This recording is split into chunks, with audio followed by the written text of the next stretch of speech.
BJP वाले आपको हमेशा ही महिला सुरक्षा, महिलाओं के आत्मसम्मान की रक्षा, ये सब बोलते हुए मिल जाएंगे। लेकिन बीजेपी के नेतागण बंद कमरे में महिलाओं के आत्मसम्मान को अपने गंदे हाथों से छूने वालों के साथ मिलते हैं, फोटो खिंचवाते हैं। दोस्तों, आज हम एक ऐसी तस्वीर और एक ऐसे चरित्र पर बात करने जा रहे हैं जिसने देश की हर संवेदनशील आत्मा को हिलाकर रख दिया है। एक ऐसी तस्वीर जो साबित करती है कि भारतीय जनता पार्टी और मोदी सरकार की नजर में महिला सम्मान महज एक चुनावी नारा है। हकीकत में उनके लिए यह सब कुछ कतई मायने ही नहीं रखता है। तभी तो उस भोजपुरी एक्टर पवन सिंह के साथ देश के गृह मंत्री अमित शाह ने फोटो खिंचाई है, जिस शख्स ने महिलाओं की इज्जत पर एक बार नहीं कई बार अपना हाथ डाला है। कुछ ही दिन पहले भोजपुरी सिनेमा के जाने माने अभिनेता पवन सिंह एक हरियाणवी एक्ट्रेस अंजलि राघव के साथ स्टेज पर थे। सबके सामने उन्होंने मंच पर ही अंजलि का पेट छूने की घिनौनी हरकत की पवन सिंह ने। एक्ट्रेस इस सार्वजनिक अभद्रता से तुरंत असहज हो गई, जिसके बाद पवन सिंह नौटंकी करते हुए ये कहने लगे कि अरे आपके पेट पर कुछ लगा है। इस शर्मनाक घटना का वीडियो वायरल हुआ और पूरे देश में इस खुलेआम अपमान पर जनता का भारी गुस्सा फूटा। देश की महिलाएं पूछ रही थी कि सरेआम ऐसी बदतमीजी करने वाले इस व्यक्ति पर कोई कार्रवाई क्यों नहीं की जाती है।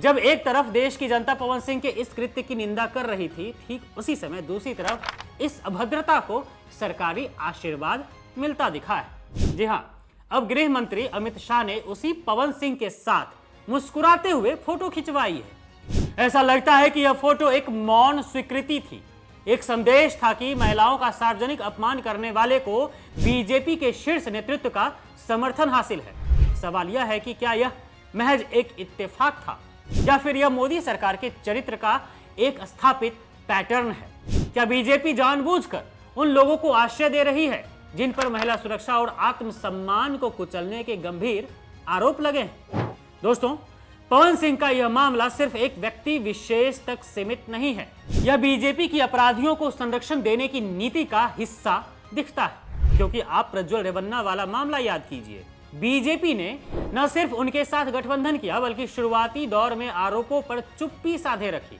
जिससे प्रज्वल रेवन्ना को देश से भागने का मौका मिला। प्रधानमंत्री मोदी ने खुद कर्नाटक की चुनावी रैली में रेवन्ना के लिए वोट मांगा था। मोदी जी, क्या यही है बेटी बचाओ का असली चेहरा? अब इस नाम पर गौर कीजिए दोस्तों। कुलदीप सिंह सेंगर, उन्नाव बलात्कार मामले में दोषी करार दिए गए पूर्व बीजेपी विधायक कुलदीप सिंह सेंगर को बीजेपी ने लंबे समय तक संरक्षण दिया। जब तक कोर्ट का फैसला नहीं आया, बीजेपी उसे बचाने में लगी रही। एक बलात्कारी को राजनीतिक छत्र छाया देना क्या बीजेपी की महिला सुरक्षा के प्रति गंभीरता को नहीं दिखाता है? साफ पता चलता है कि मोदी सरकार और बीजेपी नेताओं के लिए महिला सम्मान मजाक की बात है, क्योंकि इस फहरिस्त में एक और नाम शामिल है जो बीजेपी के तगड़े नेता कहे जाते हैं। नाम है बृजभूषण शरण सिंह। देश की महिला पहलवानों ने तत्कालीन भारतीय कुश्ती संघ के अध्यक्ष बृजभूषण शरण सिंह पर यौन उत्पीड़न के गंभीर आरोप लगाए थे। पहलवानों को न्याय के लिए सड़कों पर प्रदर्शन करना पड़ा, लेकिन बीजेपी ने अपने इस नेता पर कोई सख्त कार्रवाई करने की बजाय उन्हें बचाने की हर संभव कोशिश की।